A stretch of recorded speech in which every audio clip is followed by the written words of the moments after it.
कि जो दर्पण जो लेंस है उस लेंस में कैसे प्रतिबिंब बनता है। जैसे ये कन्वेक्स लेंस है, कन्वेक्स लेंस जो है वो दोनों तरह का प्रतिबिंब बनाता है।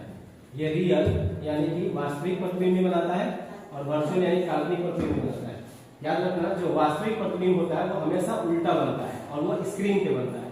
यहाँ से याद हो गया, 10th क्लास का टॉपिक है कि वास्तविक प्रतिबिंब क्या है, तो बताएंगे कि वो स्क्रीन पे बन सकता है और हमेशा उल्टा बनता है।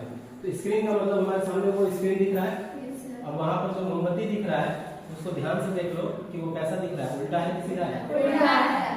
तो बताइए काल्पनिक प्रतिबिंब है कि वास्तविक है? वास्तविक। वास्तविक प्रतिबिंब ही उल्टा बन सकता है, समझ आया?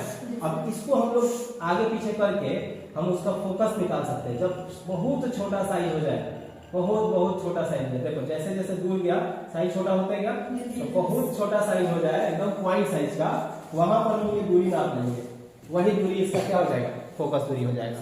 बात समझ आया?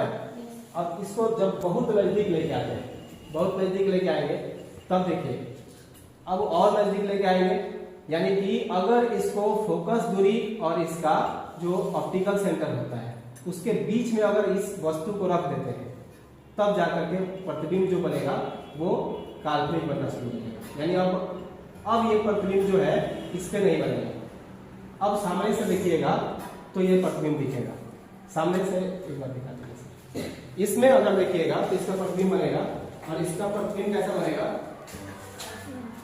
काल्पनिक। और काल्पनिक प्रतिबिंब कैसा होता है, बहुत ही बड़ा प्रतिबिंब बनता है और सीधा बनता है।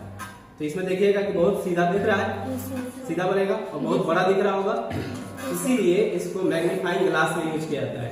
और टेलीस्कोप में भी इसका इसी कारण से यूज करते हैं। तो टेलीस्कोप में वस्तु को रखना पड़ेगा फोकस दूरी के और मतलब ऑप्टिकल सेंटर के बीच में, जिससे कि क्या होगा, एक इसका काल्पनिक प्रतिबिंब बनेगा। और काल्पनिक प्रतिबिंब कैसा होता है, सीधा। क्या स्क्रीन पे इमेज बन रहा है? नहीं। क्यों नहीं बन रहा है? क्योंकि काल्पनिक प्रतिबिंब है। और काल्पनिक प्रतिबिंब कहाँ दिखेगा, लेंस में। तो आज हम लोग यही चीज सीखे।